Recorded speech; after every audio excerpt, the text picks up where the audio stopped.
We've created a special offer just for listeners of the podcast. You can get the book, A World of Creativity, for a special price of $5.98 for paperback, and the Kindle version is only 99 cents. Go to mark-stinson.com to take advantage of this special offer.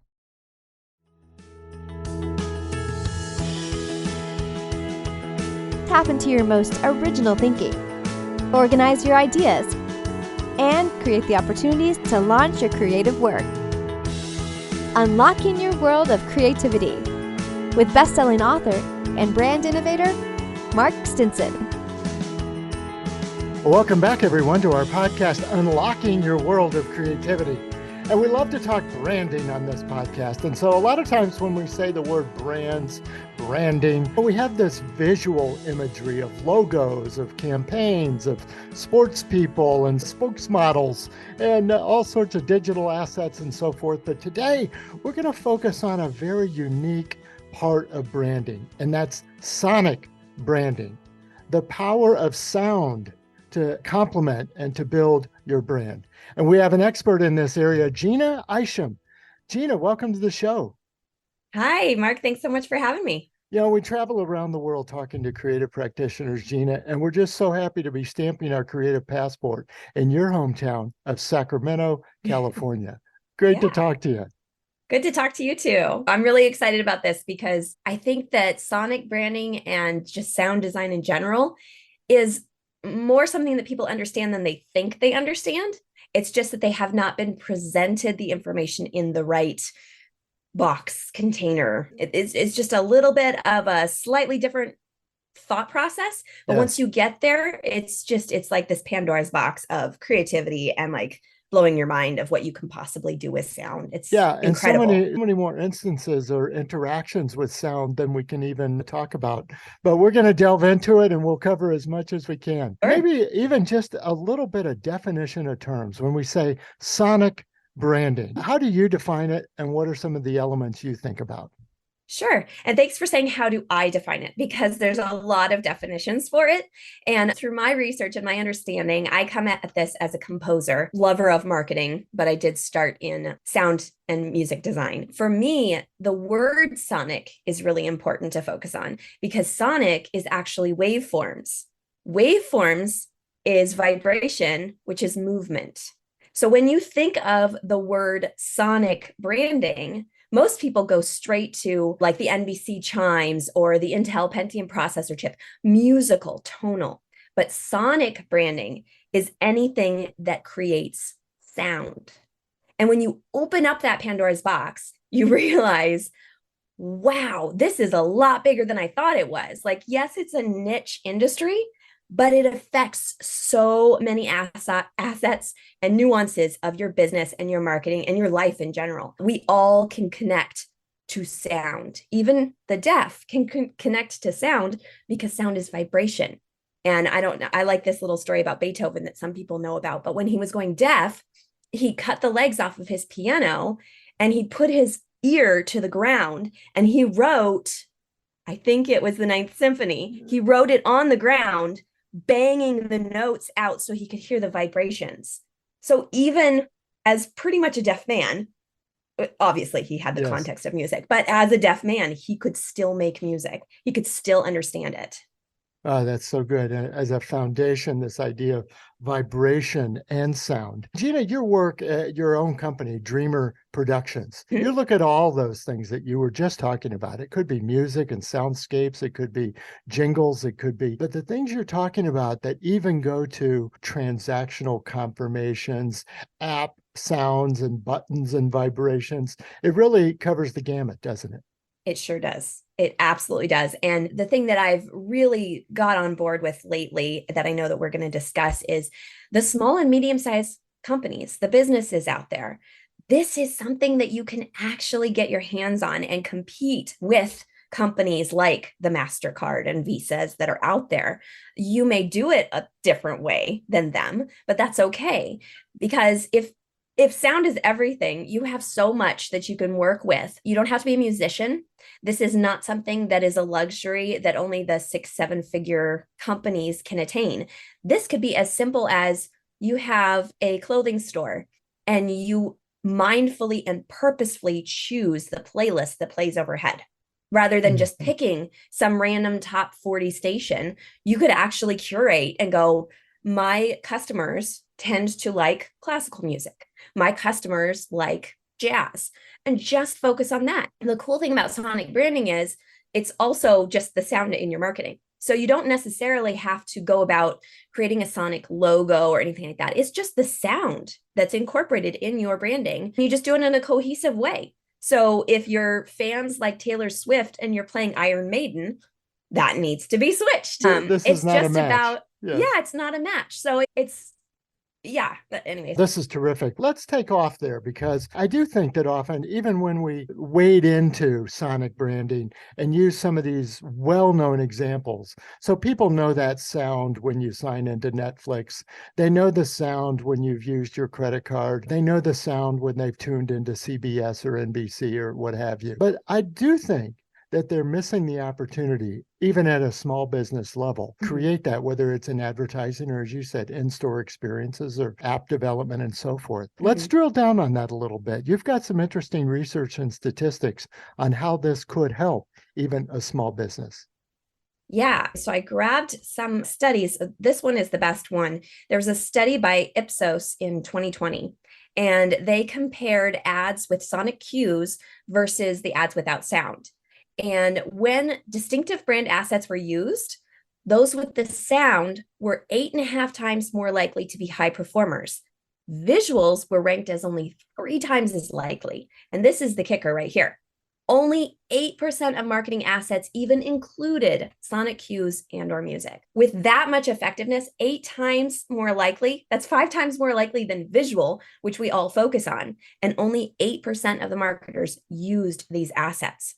We are behind. Yes. We are so and if you're behind. trying to use data-driven marketing, and you say, I could be 1 in 10 of my competitors using sonic branding, and it would be 8.5 times more effective, some data at least to try to experiment with. And if you realize that you don't have to necessarily go for that 6 or 7 figure sonic branding package, that it could be just a matter of picking the right narrator for your ads, choosing where your ads even play, the playlist idea. Maybe you have, I like to use this example, say you sell electric toothbrushes and you find out that you want it to vibrate at a certain rhythm or something like that. Or maybe the vibration is too much. And by somehow getting rid of some of the vibration and the motion, you could get more sales. This all applies.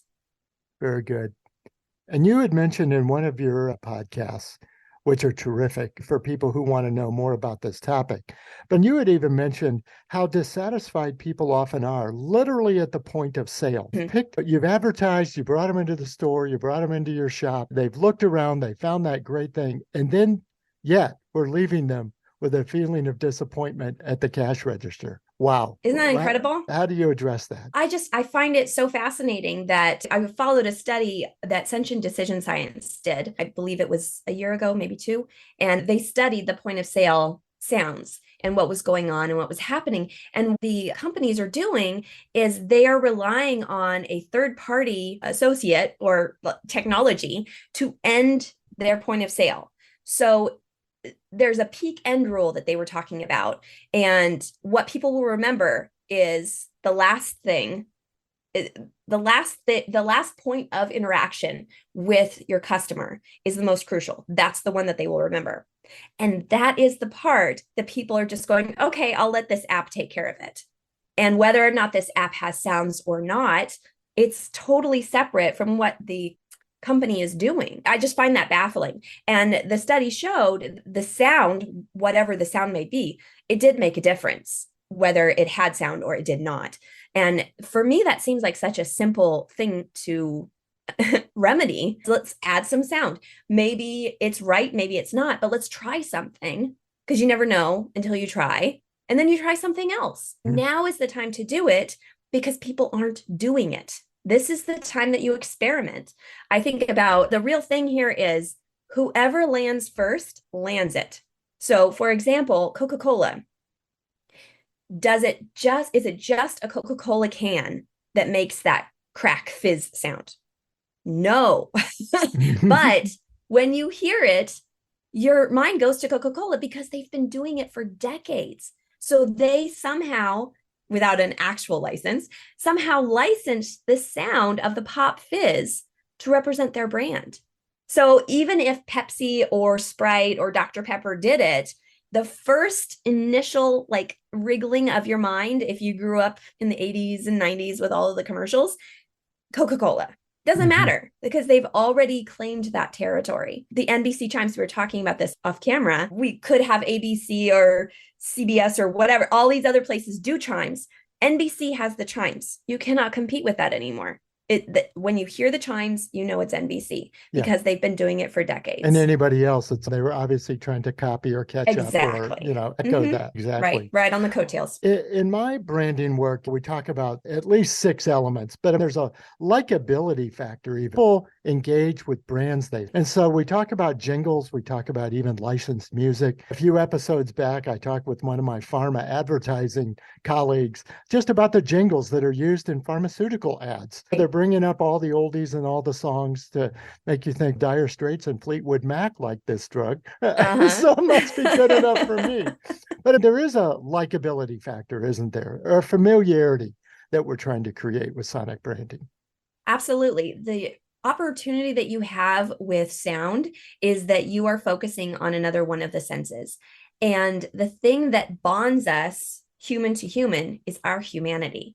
And if you can attain this sensorial connection, you're making your brand, which is usually an inanimate object, you're giving it a humanity. And so when you do that, it sounds so esoteric, but the more senses that you can attribute to your brand, or at least relate in one way or another through another sense, the more human you become and the more people can relate to you.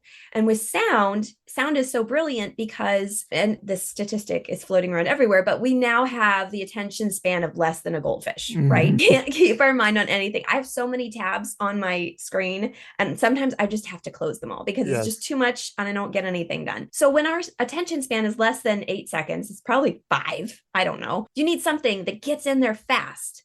And sound does that. Sound gets in there arguably.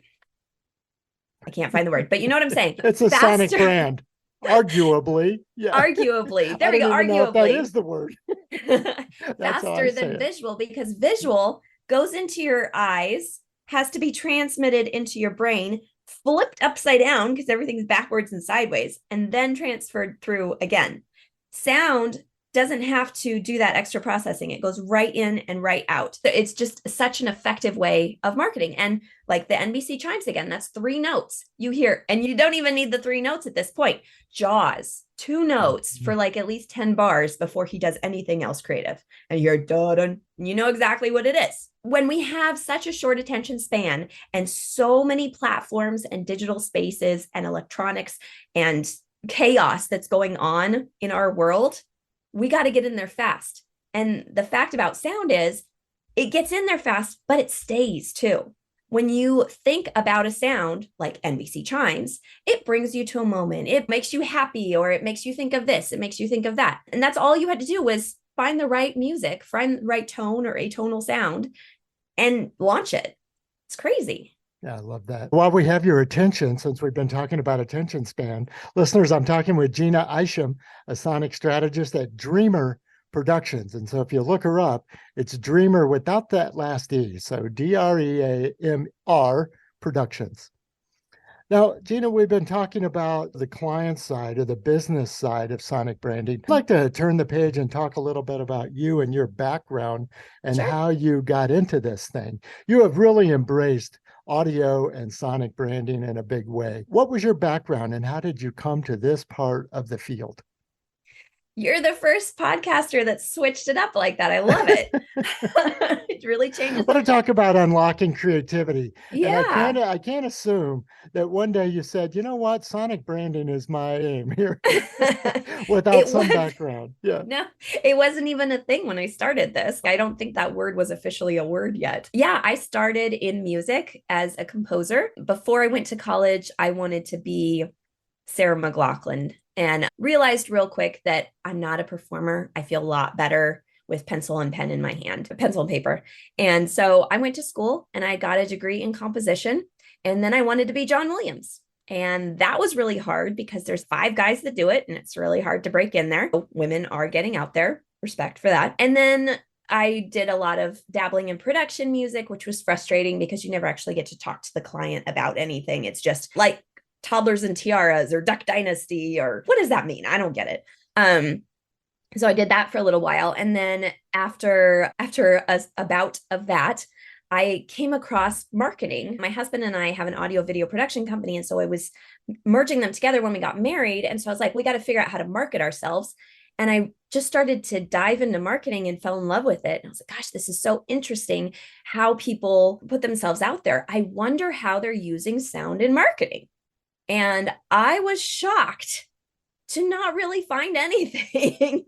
And so I just started to dig a little bit. And then a person reached out online to me just randomly. And he said, I'm looking for this 3 seconds of music to play for a startup for my piece of hardware. And he gave me the specs for it. And I was like, okay. And so I went back and I wrote some drafts and I sent him 3 drafts. And I was like, which one do you like? And he said, I like the second one. Here's the check. This is a draft. I can flesh this out. No, don't touch it. Here's the check. And I was shocked. And that was how I came into this whole sonic branding thing. I was like, this is something. This worked much better for me than working in production music, where you got this like arbitrary spec for something that may not even get placed. It goes into a library. And here I'm talking client facing, and I got it right. And so I just started to do some more digging, and I was like, what is this sonic branding thing? And no one was writing about it. No one was talking about it. I had a Google alert set on my email, and it was set for sonic branding, and I'd get 1 email a week. Like every now and then. Every now and then of this article that sort of talked about it, but not really. So what I discovered was the people that were working in sonic branding were too busy to actually talk about it because it was such a small group of people. They were busy. They were doing these things. So that's how I started the podcast. I was like, I want an education on this. And so I'm going to be selfish. I'm going to start a podcast. This is for me, really. I want to learn. And so I would interview these people, these reputable people that were doing the things. They were in the field at the time. And so it was a selfish thing. I used it as my own education. Through that, I started writing articles because they weren't out there telling other people about what's going on, because I got so excited as I discovered sonic branding and sensory marketing and how it works psychologically, and the metaverse and voice first technology, all of these things that I had no idea even existed. And then just through this whole rabbit hole of things, I discovered that the educational part of it is probably the most important part. Because whenever I talk to somebody and I tell them about sonic branding, by the end of the conversation, they're like, oh, okay. And a lot of times I start seeing that sparkle in their eye. They're like, ooh, and they're thinking of thoughts independently of me. Oh, it could be this. Oh, I could do that. And I just realized that once people get it, it's just going to go crazy. Yes. But the education part of it is not there. And a big stumbling block is that people think that it is only for the MasterCards and Visas. And people, we have the World Wide Web now. It's not like we have to spend 5-6 figures on a broadcast television ad anymore. That was then. This is now. We have this open market of technology that we can portray ourselves any way we want. We can compete with the MasterCards and Visas. Yes, and those big brands, of course, are the top of the pyramid. There's only a billion more brands and small businesses under that. What about the listeners of this podcast who might be singer-songwriters, composers, even voiceover? You've talked about a lot of examples. How could those types of creative practitioners really maybe open up, investigate, and explore more of application of their creative craft in sonic branding? What would you suggest to them? That's a good question. There's a lot of VO artists that follow me and that I communicate with a lot. And I think that it's just about finding your sound, sticking with a certain way that you portray yourself, not to spread out too thin. Like, for example, when I was music, I unfortunately said, if somebody would ask me what I write everything. You don't say that. You have to pick a I do lane. whatever gives me the check. Yeah, what's going to pay me? I'll do it. No problem. Skrillex, I'll figure it out. Yeah. No, I won't. But anyways, I think with the VO artists as well, it's pick a lane, decide what you're doing, and own that sound. What was your other example? The voiceover artists and musicians. Yeah, musicians. Especially with musicians. Don't say you can write everything. Please don't say that. There is a very small number of people that can do that. And even if you do, if you've got an executive that needs something 5 days ago, which is always, they need to know, okay, this person does, this person does, this person does this. You can't just go, oh, this person does everything, I'm going to call this person. It doesn't happen that way. So if you're the one that specializes in Chinese, Indian hybrid fusion music, specializing in jazz, I don't know, they're going to remember that. And there's going to be something, and it's probably going to pay high because that's really intense, that they'll go to you for. And I have so many friends that did that, where they made a connection because they were that guy or they were that girl. So pick a lane and choose it. It may feel like you're letting go certain aspects, like, oh, I'm letting that job go. Oh, that job would have been perfect. But really what you're doing is you're just honing in, you're narrowing in, and it's going to be that much easier for you to market yourself because your elevator speech is simple and simplistic. And you'll be able to go, okay, that person is who I want to contact. That person isn't niche enough. And then you just weed through all the different lanes. Yes. It helps in the long run. And let's talk to another type of creative who often listens to this show, and that's maybe the techies, the developers, the coders. They're developing the apps. You've got some great examples on your website of, you think this is just an app. And if you're the coder and programmer out there, what should we be thinking about? All the elements that happen within the app, how to add sonic branding and how to add a sound component that would make this more appealing. Yeah, I've worked with an app company before and we had a fail. They asked for the kitchen sink and I wrote the kitchen sink. And then when we put in, it was a bunch of functional sounds and everything like that. And when we put it into the process that was going on, it was too much. All of us agreed that it was too much. And I feel like it might have potentially scared them away because it was just, whoa, this is too much. We need to just, let's back off. Let's go somewhere else. But I learned a lot from that. And what I learned from that was, yes, sound is great. Yes, sonic branding is great, but it doesn't have to be everywhere and it's not appropriate every time. So the main thing that I would suggest for coders and developers, UX designers, and my UX designers will agree with me on this. What is the functionality? What is the purpose? Is it necessary? And sometimes silence is golden. Sometimes it's just refining a sound. It's not necessarily finding a tone. Like I said, sonic is sound. I think that's the most important part. What is it that will be functional? What is helpful to this? Everything else put to the side for right now. A lot of these developers also are trial and erroring as they're figuring out what their app can do. I think that's the time period that we're in now is, I have something. How do we utilize it? How can we best provide a service to someone? And so I think that as people use these apps, they also come up with new functionalities for it. So maybe there's a sound that you had to put on the side because it's for this part of your app that's not even there yet. Yes. Some of those in the brand experience, in the signing in, adding to the cart, duplicating, removing, all these things. You're saying if you overdo it, that can kind of deter from the experience too. Absolutely. I think that the sounds for carts, I think that those are very helpful because sometimes you don't know if you clicked the button all the way. You need that extra assurance that something went through. Same with the POS sounds, the point of sale sounds. I think that's important so that you know that your card got accepted or declined or whatever. But if you go way too fancy and you've got like a 12-second functional sound saying, I've just added something to the cart, that is too much. Best example for that, my husband, it drives him crazy because he's a filmmaker. When they run the production companies before a movie, and there's usually 5 or 6 production companies associated with one movie, especially like the big movies and stuff. And he gets so frustrated because some of them went way too crazy on their logo. And it's this animated thing that plays out for 20 seconds. And you got the idea before that. You don't need to use up all this screen time. You don't need to use up their time. They're in a hurry. That's probably why they're purchasing online anyways. All you need is to give them assurance that it went through, that they did what they asked, that they wanted the technology to do, and move on. Yes. And you've talked about collaborations, especially maybe with voiceovers and so forth. I think I was introduced to you from Jody Kringle, one of my voiceover friends. We met on a Clubhouse platform talking about sonic branding, and you're reminding me of the movie discussion, that movie by its soundtrack sometimes, and just the sound itself. You could play 2 notes of Jaws, for example. You could play 2 notes of Saturday Night Fever, and you could play 2 notes of Raiders of the Lost Ark, and of course, all the Oscar-winning films connected to that. So the sonic strategies have really permeated a lot of mediums.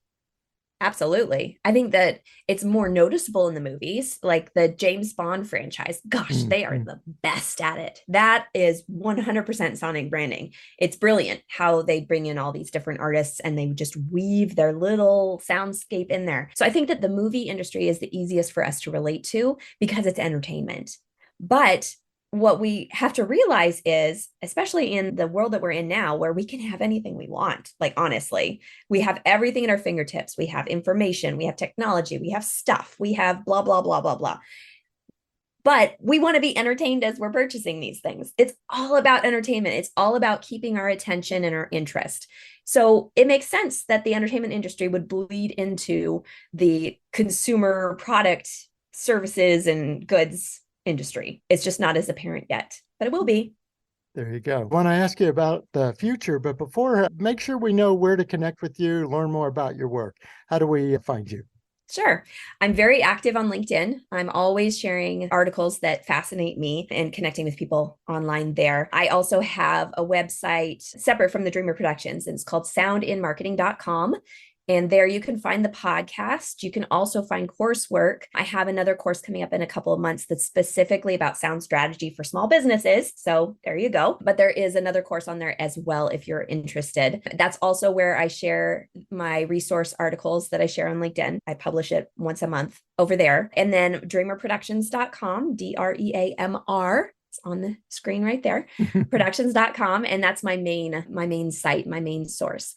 So I do everything from sonic strategy and consultation to sound design and sonic branding. Fantastic. We're going to connect with you in all these places and make sure we keep in touch. Let's look towards the future. A lot of these sonic brand applications or places didn't even exist 5 years ago, or if they did, they were very fledgling. What do you see coming up? What do you have your eye on, and what are you looking out for? Some people hate this word, but I'm going to say it anyways. Metaverse. And I don't know what exactly it's going to look like. I don't think that it's going to be Zuckerberg's vision of it, because he's more thinking of it as a hardware, like his, what is it, Oculus, right. Just like being in the electronics. So it's more than just VR.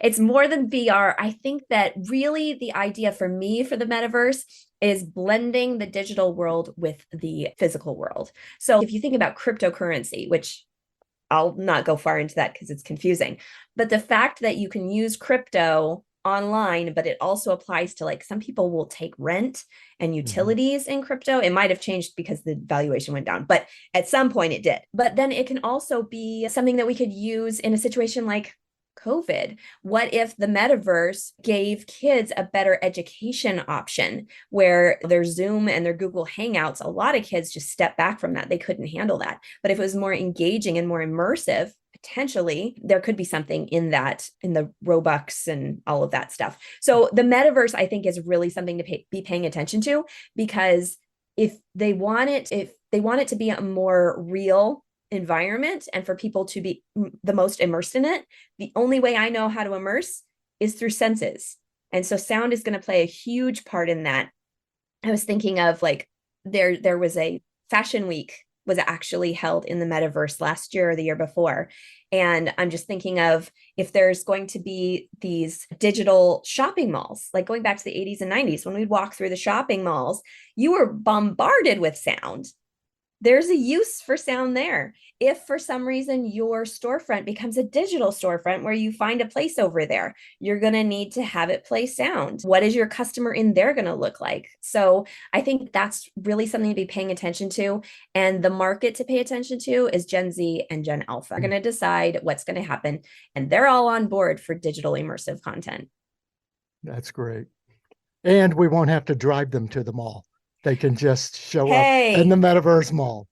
Perfect. Okay, that's good news for my little kids. In fact, Jeanna, before we go, I'm going to be talking to Craig Dobbins in a week or two, and he is the composer of all the music for NCIS LA and Hawaii and a lot of the crossovers. And so what questions would you have for a composer working in the TV space about sonic branding and how they create that work? That's a good question. First off, my in-laws and my parents love NCIS, so that's wonderful. I would say, how do you keep it interesting? NCIS has been on for a very long time, and I know that you have to keep consistency because it's a well-oiled machine, but how do you keep it fun for the audience? And how do you keep it fun for you so you don't lose your mind doing something boring? Very good. I'll be sure to bring those. Jeanna, I can't thank you enough for a wonderful conversation. Thank you. This was so much fun. It's a great part of branding we don't talk about enough. And it really combines, like you said, my interest in music and sound of all kinds with branding.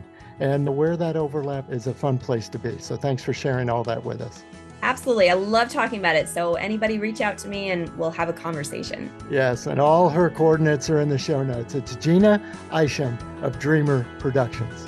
So listeners, come back again next time. We're going to continue our creative travels literally all over the country to unlock your world of creativity.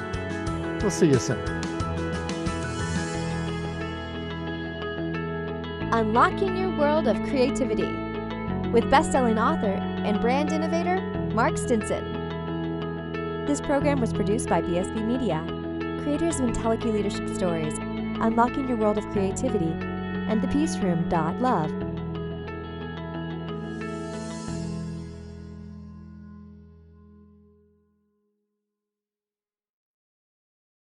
Our podcast is supported by Adobe and the Adobe Creative Cloud, the world's best creative app and services, so you can make almost anything you can imagine wherever you're inspired. We use Adobe to help make this podcast using Audition, InDesign, and more. So join the creative community with the Adobe Creative Cloud, and let's make something better, unlocking your world of creativity.